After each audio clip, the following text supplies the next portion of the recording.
The antebellum period in American history featured an abundance of reform movements, launched by a multitude of reformers directed towards a variety of causes. In fact, the antebellum reform movement was the most significant reform effort in American history, not to be surpassed until the progressive era of almost 1 century later. There were many reasons that reforming people and reforming the nation became a common quest in the antebellum period. The United States was able to focus on internal consolidation and improvement as it enjoyed several decades of relative peace after fighting for its very existence in the Revolutionary War and the War of 1812. The religious revivals of the Second Great Awakening went hand in hand with the reform movements of the antebellum period as well. It was an easy step for many Americans to move from personal rebirth and improvement to endeavoring to improve society. Many revivalists preached a post-millennial apocalypticism, that if man would reform the world would gradually improve, that the kingdom of God would gradually be established, and then soon Jesus himself would return to the kingdom on earth that had been prepared for him by man. Such post-millennial thought gave each reform movement a religious zeal and greater motivation and appeal as a result. Other reformers believed the American Revolution had not yet been completed, and what had begun with the establishment of the Republic needed to be continued by new reform efforts. Underneath each reform movement was a fervent belief in man's ability to improve his world, that the world needed repair, and that gradually the world was getting better. Such optimism would prevail throughout the 19th century, not to be significantly discredited until the traumas of the First World War. American education was an area of common concern for antebellum reformers. American education was largely based on the English model of the one-room local schoolhouse, taught by an unmarried young woman who was only familiar with rudimentary reading, writing, and mathematics. Some history and geography was incorporated into lessons and some moral education, but very little science. The one-room schoolhouse may have been connected to a local church, or the building, materials, and teacher may have been financed by the local community. Generally, only small children attended the school. Very quickly, while still young, the older ones would cease attending to work full-time on the local farm. The only additional education that might occur would be for more wealthy Americans who could hire a tutor and may eventually attend a university. Such extensive education, however, was not even an aspiration for most antebellum Americans. The education reformer Horace Mann sought to overhaul the American model of education. Mann was born in Franklin, Massachusetts, enrolled in Brown University, and graduated in 3 years. He studied Greek and Latin and studied under Unitarian ministers and professors. Mann was elected to the Massachusetts legislature in 1827 and supported several temperance, abolitionist, mental health, and educational reform efforts. In 1837, Mann was appointed secretary of the recently formed Massachusetts Board of Education. Mann advocated for a separation of schools from churches and the formation of public schools in every community, schools that would be financed by taxpayers. Such common schools would be taught by state-financed teachers who were professionals and well-trained. The children of these schools, Mann promised, would prove to be better citizens, effective members of a self-governing republic, and contribute to the business of the nation. Common schools would unite the children of the nation together from a variety of classes and backgrounds and create a streamlined person in his knowledge and character. Each student was assigned a grade based on their age and then gradually progressed through the grades until they graduated. Mann adopted this idea, as well as others, after touring the schools in 19th century Prussia. Many of Mann's ideas resembled early 19th century industrialism, and thus was even sometimes referred to as the factory system of education. Mann faced bitter opposition, particularly from Protestant ministers, who believed Mann was separating learning from the faith and morality of Christianity. By joining the Unitarian Church, Mann seemed to confirm the fears of many that he was inaugurating a secularization of American education. Mann's reforms led to extensive expansion of education in the antebellum United States, at all grade levels. Kindergarten, also a Prussian model of early childhood education, was slowly adopted in the United States, asserting the belief that children need to commence their studies early and often and cannot be simply assigned to farm work while they are still very young. Most Americans did not attend high school or secondary school, as it was called in the 19th century. Few high schools actually existed, unlike Newburyport High School in Massachusetts, which was one of the earlier high schools in the nation. Only students who came from families of means and were not needed as farmhands or as part of the family business were able to attend high school in the 19th century. A majority of Americans would not attend high school until the 1950s. Improved training for teachers was also a priority of antebellum education reformers. Normal schools were schools designed to train teachers of elementary students. The goal was to normalize curriculum and methods and to ensure that teachers were not passing on just more ignorance or error to students, but modern knowledge and skills. Salem Normal School was one of the earliest of normal schools in the United States. The school was established in 1854 and it would eventually become Salem State University in Salem, Massachusetts today. The university professor and president, William McGuffey, was one of the first educational reformers to produce a standardized textbook for elementary students. McGuffey traveled and taught extensively in rural areas of antebellum America and was asked to produce a grammar that could teach the illiterate how to read and write. The McGuffey Reader provided children with a basic understanding of the letters of the alphabet, the sounds that various letters and letter combinations made, and the basic principles of sentence composition and usage. The McGuffey Reader would eventually sell 120 million copies and become the standard reader for Americans and is still in use today. Another key educator and literary reformer during the antebellum period was Noah Webster. Born in West Hartford, Connecticut in 1758 and a graduate of Yale College, Webster was a fervent supporter of the American Revolution and the ratification of the United States Constitution. He was a strong American nationalist who believed America needed a stronger intellectual tradition. To that end, Webster was an editor for a Federalist newspaper, became a prolific author, published newspaper articles, political essays, and textbooks. His blue-backed speller taught 5 generations of Americans how to spell. Although he published his first dictionary in 1806, he expanded his work and then published his comprehensive dictionary in 1828. Webster's monumental American Dictionary of the English Language took 26 years to complete.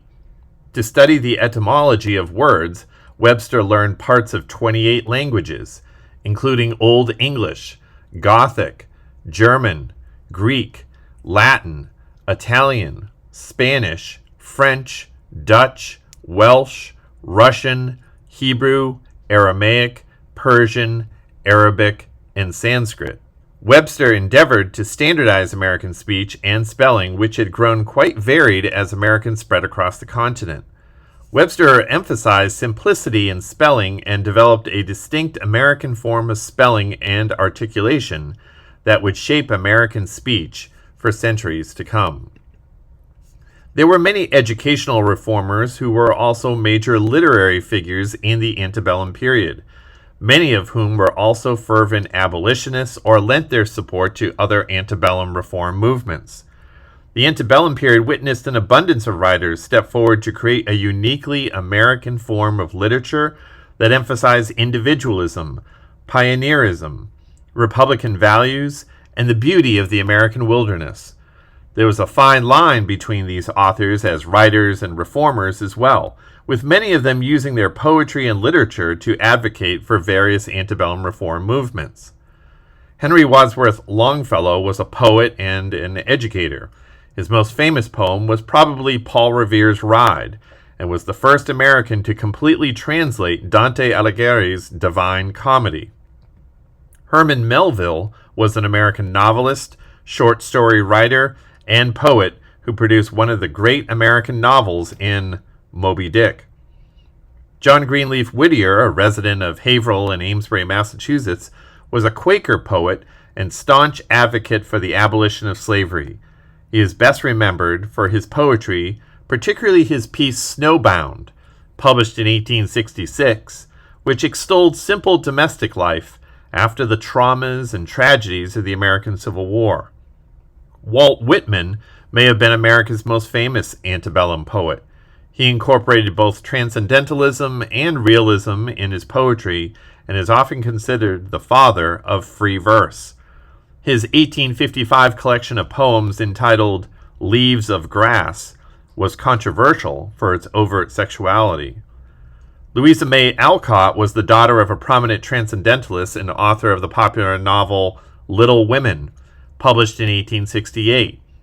Alcott was also committed to the causes of abolitionism, temperance, feminism, and suffrage. Edgar Allan Poe was born in Boston but made a name for himself in Baltimore through his gothic and macabre poetry and short stories. He also influenced the development of detective fiction as well as science fiction. His 1845 poem, The Raven, gave him greatest success. Nathaniel Hawthorne was a novelist and short story writer from New England whose dark romanticism often examined the inherent evil and sin of humanity. He was distinctly anti-Puritan in his writings, best revealed in his 1850 novel, The Scarlet Letter. James Russell Lowell also blended his literary career with abolitionism. He gained notoriety for his poetry and with the publication of his 1848 work, A Fable for Critics, in which he satirized contemporary poets and literary critics. Another significant educational reformer in the antebellum period was George Bancroft. Bancroft was born in Worcester, Massachusetts, and graduated from Harvard in 1817. Bancroft also studied in Germany and interacted with numerous European luminaries of the day.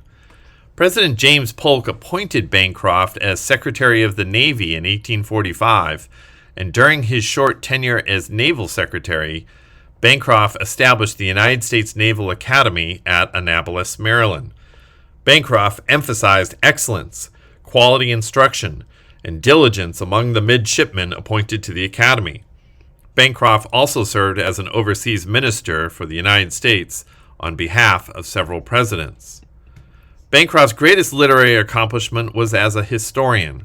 His major work was History of the United States from the Discovery of the American Continent, first appearing around 1834. Bancroft produced one of the first comprehensive histories of the United States, and his work was characterized by fervent American nationalism and belief in democracy and divine providence for the nation. Bancroft's history would establish a whole school of American historiography that taught a very patriotic form of American history and its institutions for decades to come. Besides educational reform, the plight of American womanhood also received extensive attention during the antebellum period. Since the founding of the Republic, women's roles as the defenders and propagators of Republican citizenship was considered essential for the success of the United States. Women were to be models of the virtue a self-governing society needed in order to endure. They were to be loyal and virtuous wives and diligent mothers who had raised their children in the principles of the Revolution: liberty, Republican government, and Christian constitutionalism. It was some of the disparities in equality, however, that particularly attracted the attention of antebellum reformers. Early female reformers were concerned about the laws in some states that forbade women from serving on juries, inheriting property upon the deaths of their husbands, their inability to initiate a divorce against an abusive husband, and particularly the inability of women to vote in state or national elections. Indeed, suffrage, the right to vote, became the focus of many antebellum women reformers, seeing the right to vote as the avenue to address any and all women's issues. There were several women who became prominent voices regarding women's issues in the 19th century.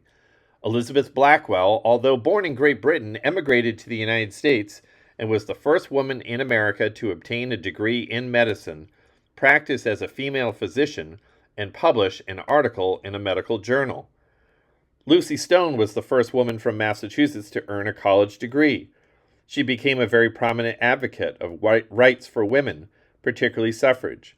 She was also a vocal opponent against slavery and famously refused to take her husband's last name, preferring to use her maiden name. Henceforth, women who refused to take their husband's surname were sometimes known as Lucy Stoners. Amelia Bloomer attended the Seneca Falls Women's Convention and was a proponent of temperance reform. She was the first woman in the United States to publish a newspaper just for women. In the newspaper, she popularized more comfortable clothing for women, including loose trousers gathered at the ankles. Amelia Bloomer's support for the new clothing idea earned them the nickname Bloomers. Lucretia Mott was an early and vocal female anti-slavery activist, as well as an advocate for female suffrage. Elizabeth Cady Stanton was also both a strong opponent to slavery as well as an advocate for female suffrage. Stanton formed a long-standing friendship with Lucretia Mott, and together with Susan B. Anthony, the women would collaborate to organize the Seneca Falls Convention. The Seneca Falls Convention was the first women's rights convention in the United States. Held in the Wesleyan Chapel in the town of Seneca Falls, New York, the conference lasted 2 days and sought to address the political, economic, and social plight of women in the nation. The convention drafted a declaration of sentiments to consolidate their ideas and resolutions. 100 of the 300 women attending the conference ended up signing the declaration. The Declaration of Rights and Sentiment was primarily authored by Elizabeth Cady Stanton. She modeled the final document on the Declaration of Independence, making the key change that, quote, all men and women were created equal, endowed by their Creator with certain unalienable rights, unquote. By invoking the Declaration of Independence, the drafters were endeavoring to tie women's rights with the same rights won during the Revolutionary period. The signers saw granting the vote to women as a continuation of the American Revolution and a faithful application of its principles. American women would have to wait nearly 100 years later before they gained the right to vote across the nation, but the Seneca Falls Convention put the issue before the public's consciousness in a manner it had not previously been there before. One of the largest and most significant reform movements in the 19th century was the temperance movement, the effort to reduce or even completely abolish alcohol consumption among Americans. The challenge of rural living, the settlement of the West, and the abundance of wheat, barley, and corn made 19th century Americans some of the heaviest drinkers in the world. Whiskey with a high alcohol content was a mainstay of the American frontier. Abuse of alcohol gained greater attention in the 19th century as alcoholism reduced production, sparked violence, squandered wages, and often left wives and children destitute. Indeed, women were some of the strongest supporters of the temperance movement, as they were often some of the greatest victims of a husband's or father's alcoholism, particularly through squandered salaries, unemployment, domestic violence, or repeated neglect. An abundance of media, including cartoons and placards, were produced to highlight the danger of alcoholism and its devastating consequences. In this cartoon, entitled The Drunkard's Progress, the descent into alcoholism begins with step 1 of drinking a single glass with a friend. The next step is another glass to stay warm. Step 3 sees the drinker taking 1 glass too much. Step 4 has the individual becoming drunk and violent. By step 5, the drinker is a genuine alcoholic, frequently drinking with his friends. Before long, by step 6, the man is reduced to poverty and disease from his alcoholism. In step 7, the man is forsaken by his friends. In step 8, he resorts to crime to buy alcohol. And by step 9, the man out of desperation commits suicide, so miserable is his state. Meanwhile, his wife and child is abandoned and reduced to loneliness and poverty.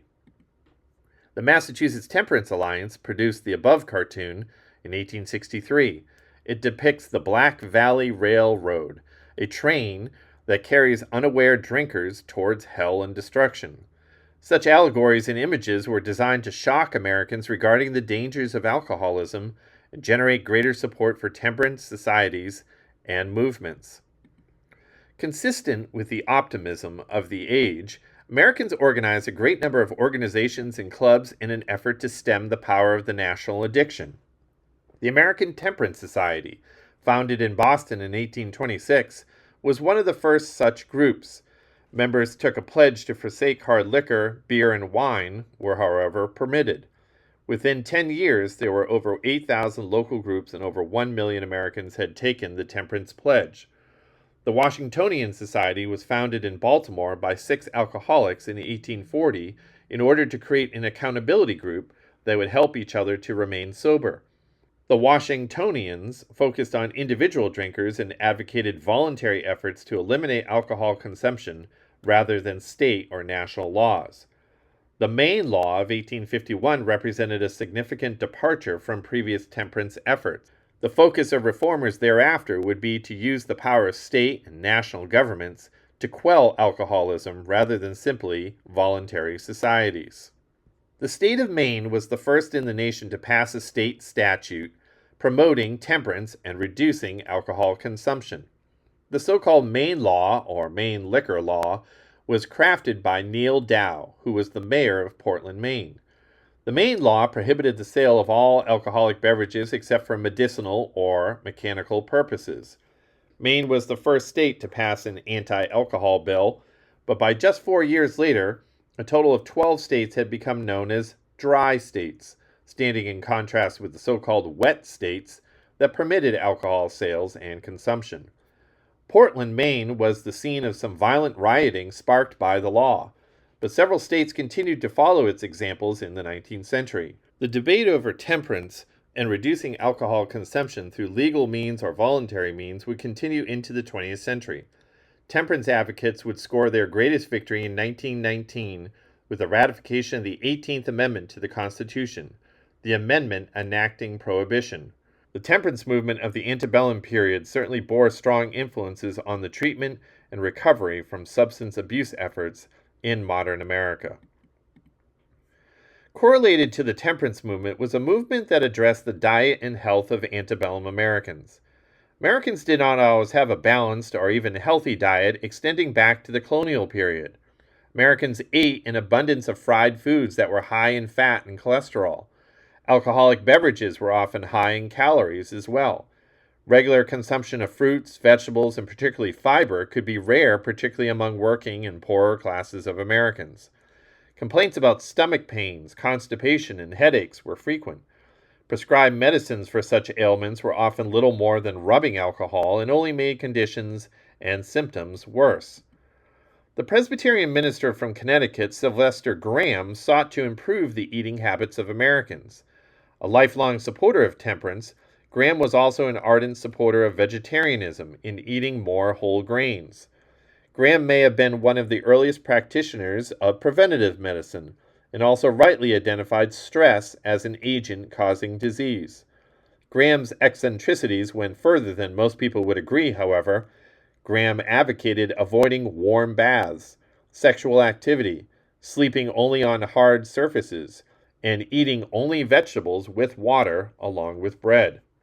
Graham was one of the first to advocate grinding coarse grains into flour and making bread or crackers as a dietary staple to facilitate digestion and to combat constipation.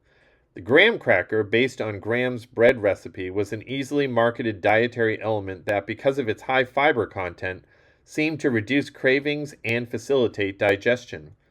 Grahamism became so popular during the antebellum period that it was essentially synonymous with diet and health reform. Graham's diet movement would become much larger and extensive at the beginning of the 20th century during the Progressive Era, including state and national laws regulating the consumption habits of Americans. A movement that was prominent both in Europe and in the United States during the 19th century was prison and asylum reform. Commencing during the Enlightenment with the works of Cesare Beccaria, Westerners began to rethink how the mentally ill in a society were addressed and what should be done with incarcerated lawbreakers. Europe and colonial America exhibited a long-standing contempt of the mentally ill, and often those judged to be insane were simply chained in an asylum cell where they could not escape and were often left in terrible filth, malnutrition, loneliness, and neglect. Criminals throughout the medieval, early modern, and colonial period were often subjected to cruel, torturous, and horrific punishments while in prison. They too lived in squalid, filthy conditions, often perishing while still young due to disease and neglect.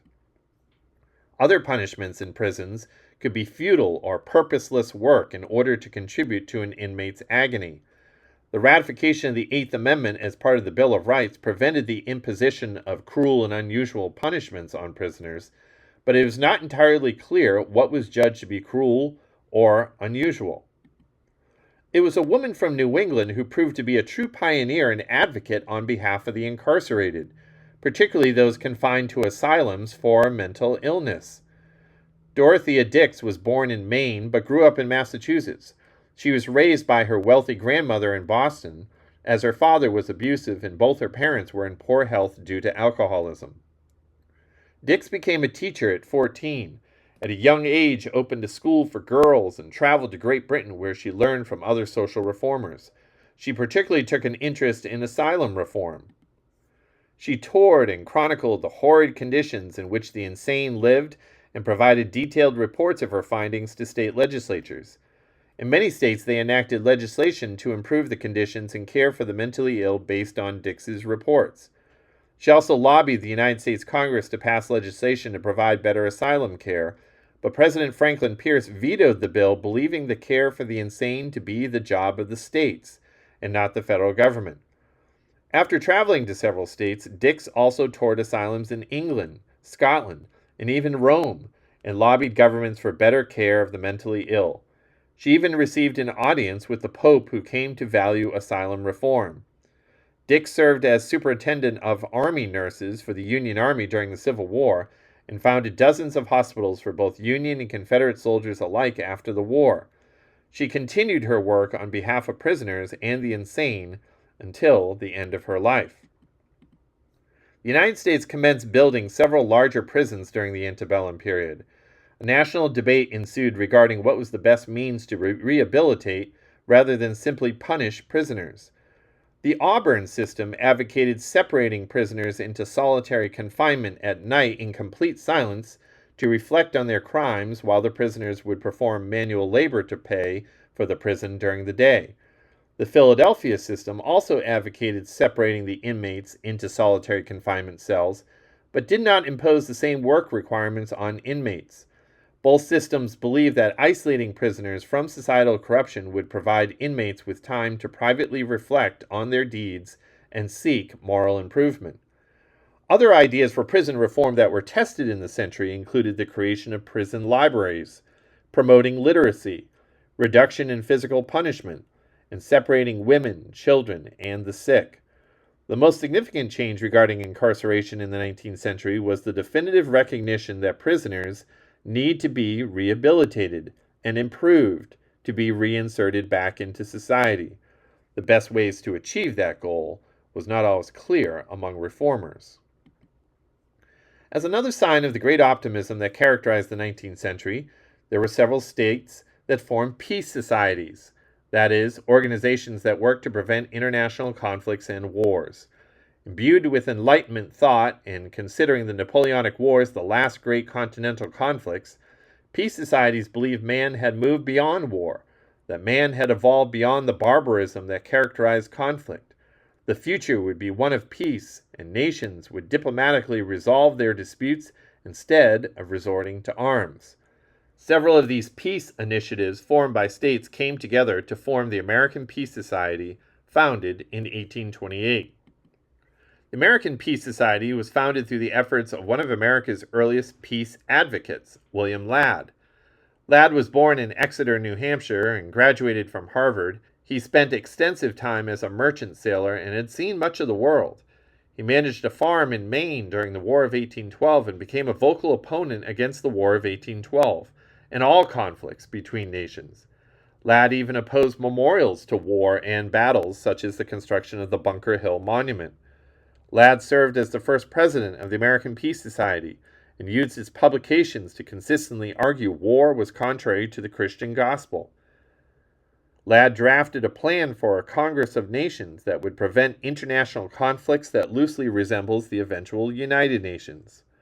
Ladd's pacifism enjoyed a small audience in the 19th century, but many, even within the peace movement, believed the impending American Civil War was a just conflict that would abolish the evil and injustice of slavery. Pacifist groups would continue through the dawn of the 20th century, but the catastrophe of the First World War would seem to cast all their efforts in vain. Nevertheless, isolationism would remain a powerful idea in American foreign policy even after the First World War, and eventually be thrust aside with America's entry into the Second World War and its participation on the world scene well into the 20th century. For some Americans living in the antebellum era, society was beyond reform. It was not another reform movement that was needed to improve it, but rather the best option was to withdraw from it and start anew. A series of utopian movements emerged in 19th century America that reflected the concerns of some with popular society, and also the belief that it was possible to create an ideal community based on new ideas. The number of Americans that participated in a communal or separate society in antebellum America were few, but they nevertheless represented yet another attempt to bring change in a rapidly evolving world. Brook Farm, located in West Roxbury, Massachusetts, was one of such communities. It was founded by George Ripley, a Unitarian minister, along with his wife Sophia. It was based on the idea of a community that would share the workload in the farm, which would free up time for the participants for more leisurely and intellectual pursuits. Although farm goods and clothing were supposed to make the farm self-sufficient, the school established on the farm grounds proved to generate more revenue by enrolling paying students who didn't even live on the commune. Although work was supposed to be divided equally and members could select the work tasks they preferred, the community was plagued by divisions and factions. Most significantly, the project always struggled financially, and a fire that consumed one of the largest buildings eventually led to the closure of Brook Farm in 1847. Another communal society that was formed in antebellum America was the Harmony Society, founded by George Rapp. George Rapp was a deeply religious German whose group of followers separated themselves from the established Lutheran Church in Germany and refused to attend services or participate in communion. Facing ostracism from the established Lutheran government in Germany, Rapp and his followers emigrated to the United States in 1804. The Harmony community was founded in Butler County, Pennsylvania, after the group purchased a large tract of land. The Harmony Society would exist here from 1804 to 1815. The society then picked up and moved again to Indiana and established a new community in what would become New Harmony, Indiana, from 1815 to 1825. The community would eventually move back to Pennsylvania, where it existed until it was dissolved in 1905. Harmony had a religious focus that was stronger than many other communities in the 19th century. Members believed the second coming of Christ was going to occur very soon, and so they submitted to George Rapp's stern leadership, lived simply, not endeavoring to acquire many possessions, and many remained celibate, believing the end of the world was near anyway. Although the community was more prosperous than other utopias at the time, internal divisions, disillusionment with Rapp's rules and prophecies led to the society's gradual decline. The version of Harmony Community that Rapp established in Indiana was sold in 1825 to Welsh socialist reformer Robert Owen for $150,000. Robert Owen had earned a sizable income from a cotton mill he owned and operated in New Lanark, Scotland. Witnessing the drudgery the working classes experienced in mills, Owen became convinced he could establish a self-sufficient community based on modern ideas where everyone would work together and share everything and live in abundance. Owen's vision for the land and buildings he purchased from the Rappites was grand. He envisioned a large structure that would house and employ over 1,000 people. All would work and all would share in common. Churches would not be established, but rather members would attend lectures on moral improvement. Owen viewed himself as a messianic figure who thought education would reform work, society, and even the whole world. On the 50th anniversary of the signing of the Declaration of Independence, Owen drafted a Declaration of Mental Independence that declared man free from the trinity of evils, which were traditional religion, conventional marriage, and private property. The lack of individual ownership in the New Harmony community caused shortages, privations, and divisions. Much of the work didn't get done. 7 different constitutions were written. Eventually, the community collapsed. After the collapse of Owen's New Harmony community, even his son recognized the failure of communities based on shared work and shared profits. The lazy and selfish would always take advantage of the industrious and efficient. Divisions would always be present and always lead to failure. One of the most radically progressive utopian communities in antebellum America was the Oneida community.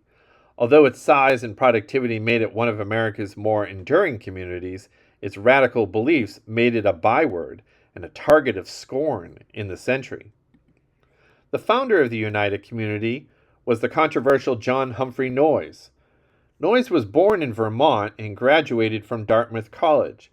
He experienced a conversion after hearing the preaching of Second Great Awakening revivalist Charles Finney and resolved to live for the millennium he considered to be imminent. While studying at Andover Theological Seminary and Yale Theological Seminary, Noyes concluded that Jesus had already returned in 70 AD and that a new age could be built immediately. Noyes became convinced that Christ's return in 70 AD had freed man completely from sin, and now perfectionism was possible. In fact, he declared that he had never sinned. Noyes claimed his decisions were from a perfect heart, and therefore incapable of error. He and his followers were not subject to traditional morality and man's laws. He made decisions based on his own inclinations and intuition. Noyes also advocated for what he called complex marriage, in which one husband would not be assigned to one wife. Those that had reached a state of perfectionism could engage in complex marriage, multiple sexual partners for everyone. Prosecuted for adultery in Vermont, Noyes and close associates fled to New York and started the Oneida community. The Oneida community existed until 1881 and grew to a membership of over 300 with several branch communities. The community supported itself through several successful industries, including animal traps, silk thread, canned fruits and vegetables, bags, and hats. Its most successful trade good, however, was silverware. The complex marriage and sexual license of the community, however, most often defined the community. Contemporaries were shocked and stunned by the group for its wife-swapping and promiscuity. Older women initiated younger men in sexual intercourse. Older men introduced teenage virgin girls. Noyes himself most frequently kept young girls for himself.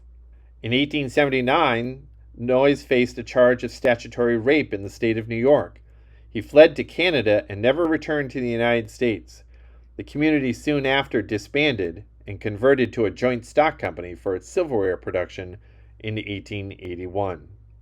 There were many reform movements in antebellum America, but without question the movement that superseded all others in size and commitment was the abolition of slavery. Many reformers who originally committed themselves perhaps to temperance or female suffrage also took up abolitionism, and often put aside their first cause for the greater cause of advocating for the abolition of slavery in the United States. Abolitionism started as a small fringe movement. Often its supporters were considered radicals and intemperate, reckless, and violent, but the moral fervor of the cause attracted greater numbers to the cause and was at the center of the division that would split the nation in 1860 and plunge the nation into war.